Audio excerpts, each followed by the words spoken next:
Hello everyone, good morning. সবাই কেমন আছো বলো? আর আজকে না অনেক দিন পর তোমাদের সাথে আজকে আমার সারা দিনের ভ্লগ শেয়ার করব।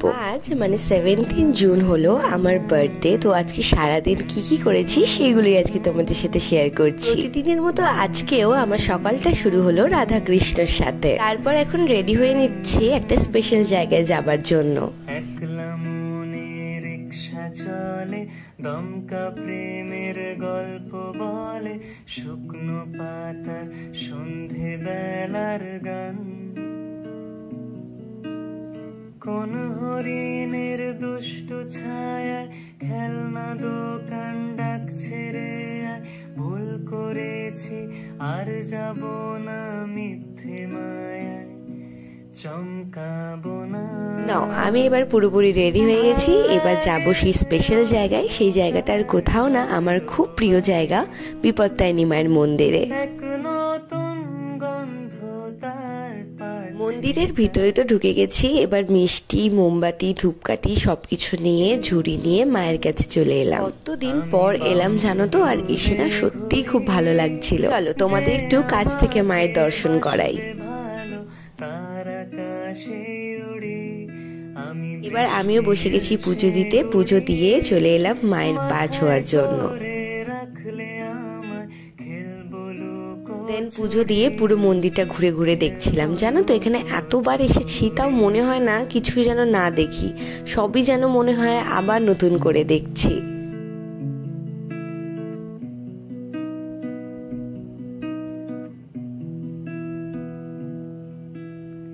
মায়ের যে বাৎসরিক যে মেন পুজোটা হয় না, সেই পুজোটা 9 জুলাই। তোমরা যদি কেউ আসতে চাও অবশ্যই চলে এসো। দেখো প্যান্ডেল করাও স্টার্ট হয়ে গেছে। চলে এলাম রত্নবেদিতে ধূপ আর মোমবাতি জ্বালাতে। জলের কাছে গিয়ে পুজো দেওয়ার পরেও না যতক্ষণ না মাথায় এই লাল টিপটা পরছি ততক্ষণ যেন মনেই হয় না পুজো দিয়েছি।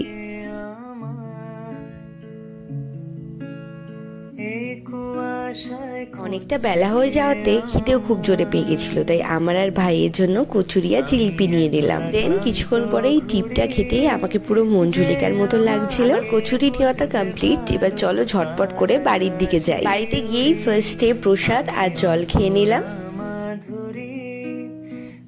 তারপর এই ডোরও কিনেছিলাম হাতে বাঁধার জন্য, সেটা দিয়ে পুজো দিয়েছি। সেটাও ভাইকে বললাম পরিয়ে দিতে।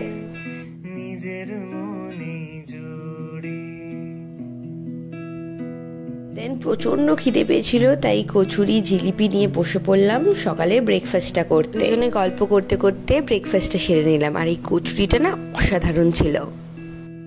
সবার চোখে যখন লেগে ঘুমের রেশ, আমার জেগে থাকার এই অভ্যেস, ফিনিক্স পাখির ডানা। খাওয়া দাওয়ার পরে বসেছিলাম আর মনে হলো তোমাদেরকে দেখাই এই জিনিসটা। এটা হচ্ছে আমার ভাইয়ের তরফ থেকে আমার বার্থডে গিফট। মাও জানো তো আমাকে অনেক কটা গিফট দিয়েছে।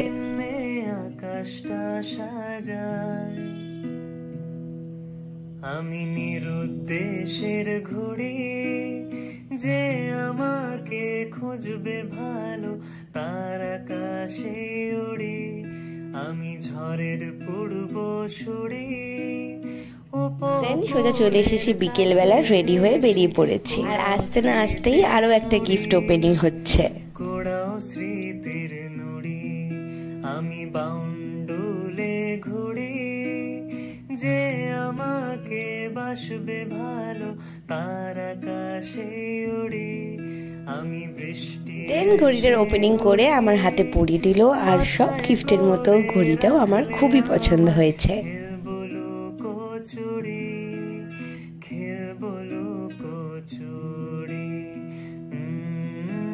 তারপর আমরা 4 জন মিলে বসে এখানে আড্ডা দিচ্ছিলাম। আর সবাই একটু খিদে পাচ্ছিল, তাই পলু এনেছিল কিছু খাবার দাবার মিয়ামোর থেকে।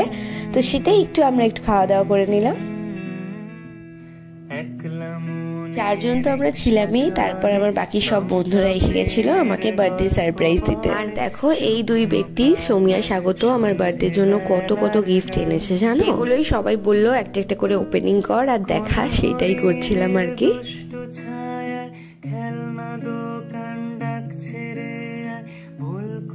পেয়েছি, আর যাব না মিথ্যে মায়া। সবাই একসাথে আমরা খুবই মাস্তি করছিলাম। দেন স্টার্ট হলো আমার কেক কাটিং পর্ব। আর জানো তো, এই ফার্স্ট টাইম আমি একই সাথে দুটো কেক কাটছি। আমার তো খুবই মজা মজা লাগছিল। এক নতুন গন্ধ তার সত্যি আজকের দিনটা না সবাই মিলে আমার আরো বেশি স্পেশাল করে তুলেছিল। সত্যি আমার না খুবই লাকি ফিল হচ্ছিল যে এরা সবাই মিলে আমার জন্য এত কিছু করেছে। ভালো তার আকাশে উড়ি আমি বৃষ্টির। তারপর সবাইকে আমি এক এক কেক খাইয়ে দিলাম, আর সবাই মন ভরে আমাকেও কেক খাইয়ে দিয়েছে। কত বছর ধরে আমার শূন্য স্থান, দুমড়ে গিয়েও বেঁচে থাকার ভান, জলের কাছে গিয়ে।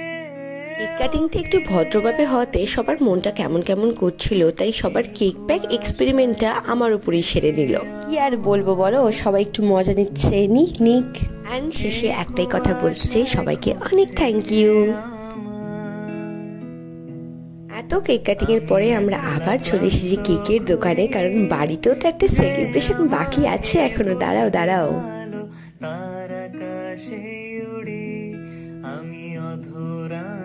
বেলুন ফোলানোর ডান, কেক রেডি। এবার চলো আমার বার্থডে থার্ড কেক কাটিংটা করা যাক।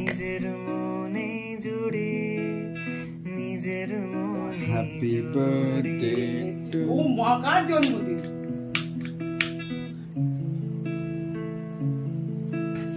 Happy birthday to you, happy birthday to you, happy birthday